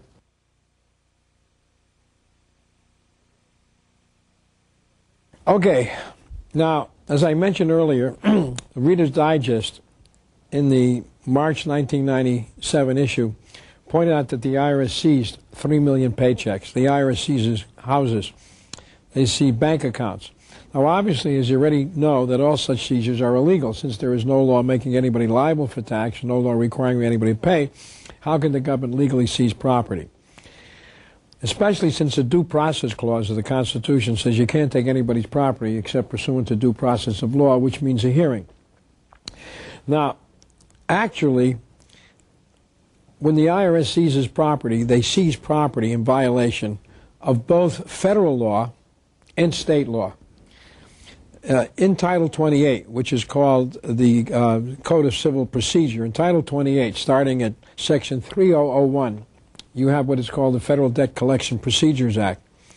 And in that act, it simply says only U.S. Marshals can seize property, and they need court orders, and they need writs of attachment. And when the IRS seizes property, they seize property in violation of the garnishment laws of every state. Now, let me explain. The fact that you have private property, and laws were designed to protect property. If it wasn't for property, I don't know whether we'd have laws. Now, laws are designed to protect your property. That's the whole purpose of law. Going back to the cavemen, when the biggest, the strongest caveman can go and take your bone or your this. So laws had to be enacted to protect your property, so somebody just can't come and take it from you. However, some people should be legally entitled to your property. They might have injured you, breach a contract. So every state has what we call garnishment laws. It explains how some third party can get to your property. Now, in all of the states that have garnishment laws, they say before any third party, and it doesn't say with the exception of the United States government, before any third party can take your property, they have to take it to court, they have to have a court order, and then the court has to issue what is known as a writ of attachment or a writ of garnishment. A writ of garnishment is when they go to a third party who may owe you money, like a bank or an employer. A writ of attachment is when they want to take your car, they want to attach something that you already have, your house. Now, the IRS never has a court order, and they have no writs of garnishment, no writs of attachment. As I explained earlier, all IRS seizures are illegal. Now, all IRS seizures, of course, start off from Section 6331 of the Code, which is shown on page 99. And it starts off, if any person liable to pay any tax neglects or refuses to pay within 10 days after notice and demand. Now, you already know that since you can't be liable for the tax, Section 6331 can't even apply to income tax. And since I pointed out there is no regulation that allows them to send out a notice and demand, Section 6331 can't even apply. It can only apply to certain taxes for which you're liable. But let's assume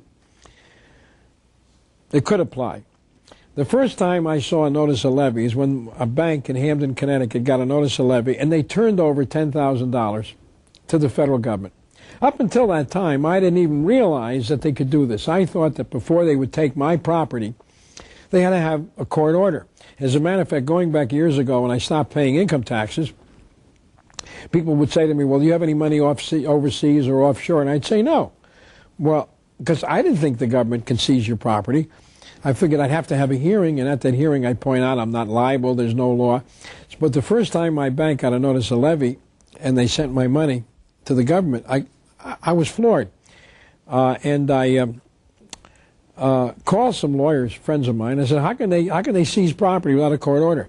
And they said, well, the IRS can do it for taxes. I said, well, the due process clause of the Constitution says, well, you can't be deprived of property except for taxes. They said, well, but they can do it. They wouldn't give me any reason for it.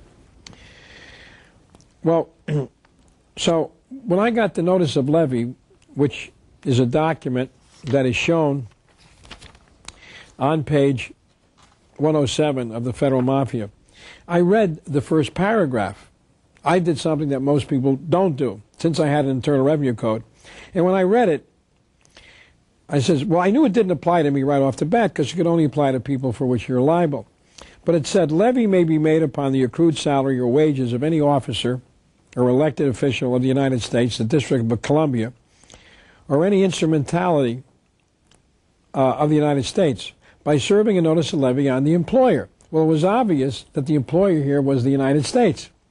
And I said to myself, well, how can a statute having to do with levies, why does it single out a government employer and a particular asset belonging to that employee, rather? Why does it single out a government employee? And I couldn't understand why it was there, but I know nothing is an accident. Why does Section 6331, when it talks about levies, as I said, single out a government employee and only singles out a particular asset that they can take by a notice of levy. And then section 6331B says the term levy means to seize. And after 20 minutes of struggling with this, as a matter of fact, there were a few people in my living room at the time, and we just couldn't figure it out. And then suddenly a light went on in my head. And the word levy means to seize. Now, the only property the government can seize is property already in its possession, because it already has it. So the government had to prepare a document where he can give to a person, telling that person, look, the money we owe you, we're going to apply against taxes that you owe us, because they can't seize it. Now, a seizure, a levy, is between two people, an IRS agent who takes your car. So there are only two people involved in what is known as a levy. That is a seizure. An IRS agent goes, takes your car, and he gives you a notice of seizure. But a notice of levy, which represents 90% of what the government uses to seize property, they have to go to third parties. They go to banks, insurance companies. They send the bank a notice of levy. Now, what they do is they send the bank a document which the law says only applies to the accrued wages and salary of a government employee. And why does the bank turn it over? Because when the bank gets a notice of levy, here's what it looks like.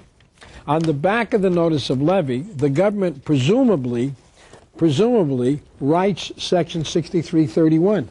But they start with paragraph B. They leave off paragraph A. So the banker or the third party would not know that the notice of levy doesn't even apply to the bank. In addition, on the back of the notice of levy, they write surrender of property subject to levy. Now, a levy, as I said, is a seizure where an IRS agent goes and seizes property. When the bank turns over money, it's not turning over money subject to levy. It turns over money subject to a notice of levy. Now, before there can be a levy, the law says a notice of seizure has to be given to the person whose property is being seized. For instance, on page, let me get that. Okay, on page 114 of the Federal Mafia, you will see a notice of seizure. In section 6502 of the Internal Revenue Code says the date on which a levy on property or rights to property is made shall be the date on which a notice of seizure is given. So there is no levy unless a notice of seizure is given. Now, when an IRS agent goes to the bank, he doesn't seize the property. He doesn't give them a notice of seizure. He gives them a notice of levy, and then the bank may write out a check. So this is not a levy. So on the back of the notice of levy, where it says what can happen to people who don't respond to a levy, it says any person who fails to or refuses to surrender any property subject to levy, the only persons in possession of property subject to levy are IRS agents. So the penalties that are on the back of a notice of levy really only apply to IRS agents who may seize a car and not give it to the government. So they are required to give the property that they seize to the government. So let me tell you what the government does. The government has prepared a document which it sends out to banks, insurance companies, and third parties. They leave off the document that portion of the law that might explain that this document doesn't apply to the situation, and then they put on the back of the notice provisions of the law that can't apply to third parties, only to IRS agents. In other words, a notice of levy is a totally fraudulent document for which any IRS agent who sends it out should be arrested for mail fraud. Now, what do you do about it? I'll show you how to stop and prevent notices of levy. Suppose your bank gets a notice of levy. Now, if you look at section 6331, it says, if any person liable to pay any tax neglects or refuses to pay after 10 days, the secretary shall send out a notice. It doesn't say the IRS can send out a notice. It says the secretary. Now, notices of levy are not sent out by the secretary as Bob Rubin. Now, what you want to do, the minute your bank gets a notice of levy or a third party, you give your bank an affidavit. We have prepared this affidavit. It's in our lien and levy packet. And you tell the bank that the person who sent out the notice of levy was not authorized to send it out. You give them an affidavit saying, and then you, with another letter we prepare, where the bank, you ask the bank to write to the IRS agent who sent it and ask him for his delegation of authority from the secretary to him to send out the notice of levy, because you can point out to the bank, it says the secretary shall send out a notice of levy. It doesn't say the IRS. It doesn't say any particular agent. And you give the bank your sworn affidavit. Now the bank has a fiduciary obligation to treat your affidavit seriously. So the IRS uses a notice of levy to seize property from banks, insurance companies, brokerage firms. And you'll get a copy of the notice of levy. The first thing you do is you give the bank or the third party an affidavit. You say, be acknowledged that I, the undersigned, being of legal age, and you say revenue officer so-and-so, whoever signed the notice of levy, was never authorized by the Secretary of the Treasurer, pursuant to 26 U.S.C. 6331, to send out such a notice. Now, when you give them that affidavit, that's a sworn affidavit. Now, a sworn statement takes precedent over an unsworn statement. The notice of levy is not sworn to. Now, the bank is duty-bound. You also give the bank a letter pointing out that I'm writing in connection with the above notice of levy you received from revenue agent. Put his name in. I have enclosed with this letter my affidavit attesting to the fact that revenue officer so-and-so is without delegated authority to send out such a notice. Attached to my affidavit is Internal Revenue Code Section 6331, the code section pursuant to which the notice was sent. As you can see, it only says that it shall be the lawful for the secretary to collect such tax. And you're pointing out that you didn't get the notice of levy from the secretary. And then we prepare a letter in which you ask the bank or third party just to send a notice to the agent who sent this out to you, asking him from his delegation of authority to send out the notice. As a matter of fact, here, I have right here a delegation of authority. Here's a delegation of authority that special agents have. And you can see special agents are authorized to seize property used in violation of internal revenue laws. In other words, the only delegation of authority that an IRS agent has is to seize a still, to seize something used in violation of law. As I said, they can seize a still, but they can't seize money in payment of taxes. Before they can seize your money in payment of taxes, they got to take you to court. They got to get a judgment and then get either writ of attachment or writ of garnishment. The Fifth Amendment to the United States Constitution doesn't say the government can deprive you of property except for taxes. The government, under the Federal Debt Collection Procedures Act, must get a court order. Now, they've been getting away with it because the lawyers are so incompetent and because of the help they get from the federal judiciary. But here's what you do. The important thing is you give a sworn affidavit to the bank that that person is not authorized to have sent this out. Now, the bank or any third party has a fiduciary obligation to check and see whether the person is authorized. Remember, a notice of levy is not a court order. Now, normally, you only have to respond to court orders, and it will say, based upon the court orders you to turn this over, and if you don't turn it over, then you're in contempt of court. But a notice, trust me, a notice from an IRS agent, you can just wrinkle up and throw in the ash can. What you want, as I said, I know an employer who got a notice of levy from the IRS, and he called the IRS, and he said, look, I got this notice of levy. How come paragraph A was missing? And they hung up on him.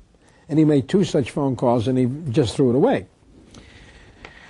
Now, if the bank turns over the money, or if the third party turns over the money without a court order, and without sending that letter, without establishing whether or not the person is authorized, you sue the bank. Now, you can get triple damages for breach of contract. You sue the bank, I don't care if it's, you sue them in a state court. And the issue that you raise on your lawsuit is that they turned over the money to somebody who was not authorized to receive it. And then the bank will have to bring in the IRS agent, and he'll have to produce a delegation of authority, which would have allowed him to send it out, and he can't produce it. Now, before, I used to have a letter that we sent to the bank explaining that a notice of levy is not a levy, that you don't have to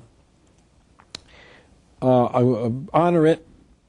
As a matter of fact, there are documents right in the IRS's revenue manual As a matter of fact, right in the book we explain here, on page 112 of the Federal Mafia, right out from the IRS's legal reference guide, it says, where a notice of levy is served upon a third party and there is no response within 10 days, it is to be followed by a final demand. And then it ends up, in the event that a final demand is not responded to, a suit will ordinarily be required to reach the property. A suit will be required. In other words, if the third party doesn't turn over the money, sue them. We're going to have to sue them. Now, they won't. Basically, what this says is if we can't intimidate the third party into turning over the money without a court order, then we just won't get the property. Now, why do people turn over money to the IRS without a court order? Because the typical businessman is afraid to be audited, and he thinks if he doesn't do what the IRS tells him, he'll be audited, which basically is extortion under color of law. Now, one of the things I would say, if you get any kind of a letter from the IRS saying you owe the money, one of the things you can do is go up there with this notice, or they tell you if you don't pay the amount of money, we're going to seize your property. So I would go up there and I'll say, well, remember we discussed on the section 6001 and 6011, you're told to comply with regulations. Now you go up there and you say, okay, I got this letter from you telling me that if I didn't turn over my money, you're going to seize my property. Is that correct? Okay, I got my checkbook here. All I want you to do is show me the regulation that says I got to pay this, and I'll be happy to write you out a check right now. Not unless you can show me a regulation that says I got to pay attention to what you tell me. Show me the regulation, and they won't have a regulation that has the force and effect of law. Now, if the IRS threatens to seize your property, or you can trap the IRS agent in several ways. You can say, now, let's say the IRS sends you a notice that if you don't pay this amount, he's going to seize your property. They send you a final notice prior to seizure. You say to the IRS agent, okay, I want to pay this. What is my liability? And let's say he says you owe him $30,000 or whatever it is. Is that what I'm liable for? Yes.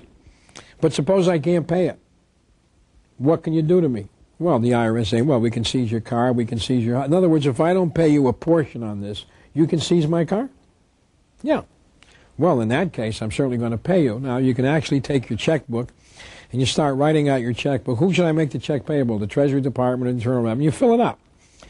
And you say, well, there's one thing. I want to make the check payable for $10,000 or $15,000. I want to put the code section in here that makes me liable for the tax. Now, would you help me out? And you can open up your code right here where it says liability for tax. Here it is. You would have it already tabbed, and you say, you know, I'm having a problem here finding it. You open up the code section. You can see very clearly it says liability for tax. Then you say, you tell me the code section. You just said I was liable for this tax, and if I didn't pay it, you're going to seize my property. Well, I'm going to pay you. Just tell me the code section that makes me liable. There, he won't find it. So then you can say, then what do you mean you don't? If you just told me I was liable, I got it on tape. You told me I was liable, and if I didn't pay you a tax for which you were going to seize my car? Bring your manager in here. Maybe he knows the code section. Call Washington. Maybe they know the code section. Now, he just told me, and I got on tape, that he was going to seize my property unless I paid a tax for which I was liable. Now he can't even produce the law that made me liable. You know what he just did? He broke the law, and I got it on tape. Because the minute he does that, now I turn to the last tab here, which is 7214. And as a matter of fact, I'd go up there and I'd photocopy this statute and I'd leave it with him. Let me read you what section 7214 says. It says offenses by officers and employees, unlawful acts of revenue officers or agents. It says any officer or employee of the United States in connection with any revenue laws who is guilty of any extortion or willful oppression under color of law or who knowingly demands other or greater sums than authorized by law shall be fined not more than $10,000 or imprisoned not more than 5 years. So what do I have? I have on tape an IRS agent telling me that he's going to seize my car if I don't pay this liability, right? Then I ask him to produce the liability. He can't. What did he just do? He just violated this criminal statute. And I could go right down to the U.S. Attorney's Office and swear out a criminal complaint. Instead, what I would do is I would make a tape of that interview and send it to the district director. and say, I just went down and this is what your agent threatened me. He's breaking the law. I was willing to pay if he could show me where I was liable. He couldn't show me where I was liable. He violated Section 7214, and if you bother me anymore, I am going to charge you and him for violating Section 7214.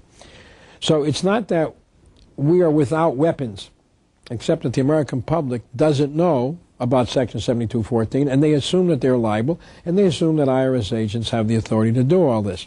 The other thing I will tell you is this.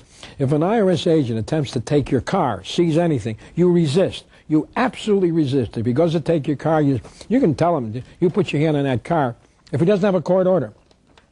In rare cases, now this only has to do with income tax. This doesn't have to do with Bureau of Alcohol, Tobacco, and Firearms. Let me read from the IRS's own manuals, which they violate all the time. Listen what it says.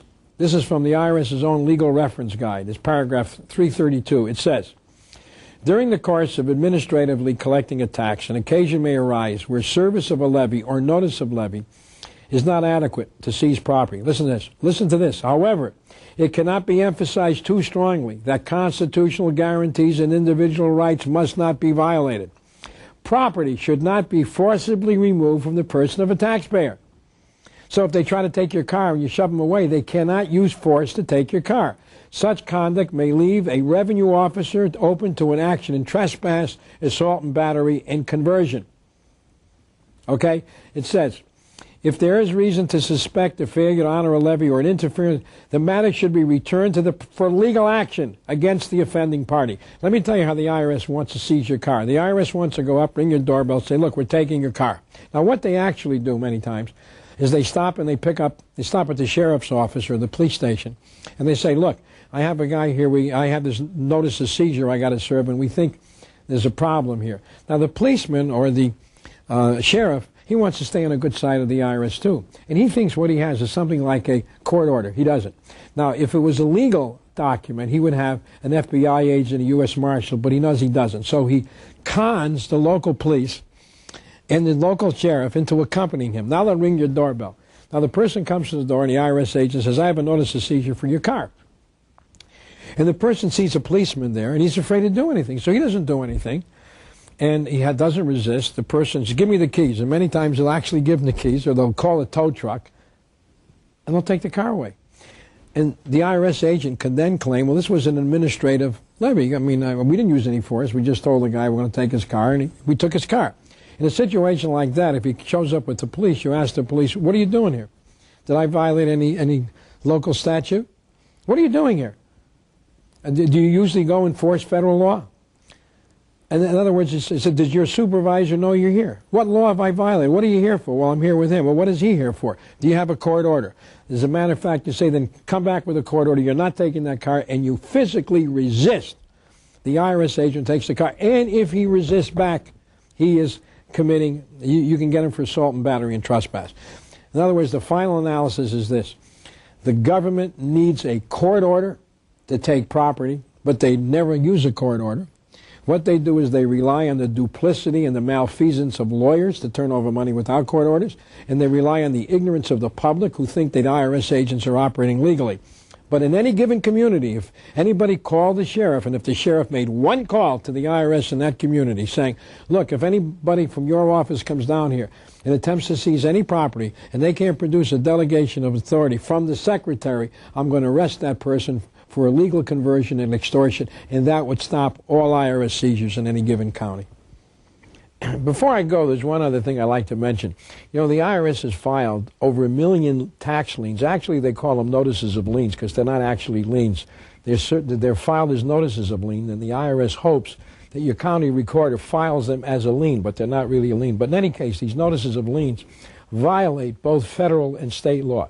So all these liens the IRS have filed, again I want to repeat, violate both federal and state law. And how you can prove this?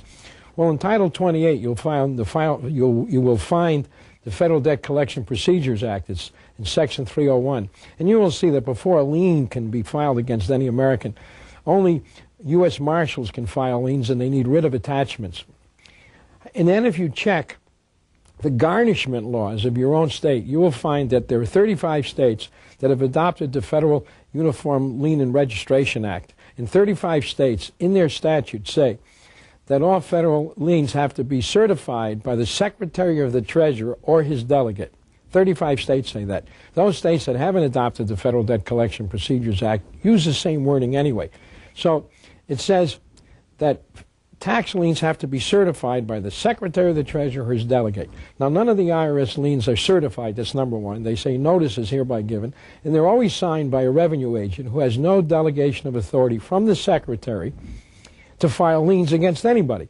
So what you do is you take what they filed against you, which will not be certified, and not by anybody delegated by the Secretary of the Treasury, and you show that to the county recorder, and you show her that she's filed a lien against you, which, according to state law, should not have been filed.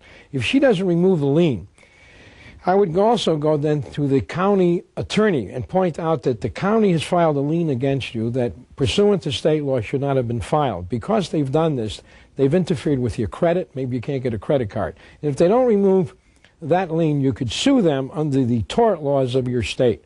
Tort means an injury. And by recording a lien against you that should not have been filed, they've injured you, and you can sue them under the tort laws. And as a matter of fact, you can even sue the revenue officer who filed the lien because he clouded your title. It's called slander of title. Again, let me repeat, all IRS liens are filed in violation of both federal and state law. Here on the dollar bill, just to show you how clever these guys are and how crafty they are, they, on the $1 bill at the top, you'll see this little image right here. I think I can make that. This is just a large, an enlargement. This is an enlargement from a photocopy machine, so it's not really that clear. But if you blow it up from an actual photograph, you'll see it is it's a little owl. It's a symbol of the Bohemian Society. The Bohemian Society meets in California on the last 2 weeks of July of every year. The Bohemian Society is another secret society that was spun off of a larger secret society. The Colombians have a little fun club that they meet for 2 weeks out of the year in Northern California, and they're called the Bohemian Society. They meet in something called the Bohemian Grove. I have pictures, which I don't have with me tonight, but I'm going to have on my next lecture, showing all of the presidents, all of the living presidents, excluding the new one, but all of the living presidents at the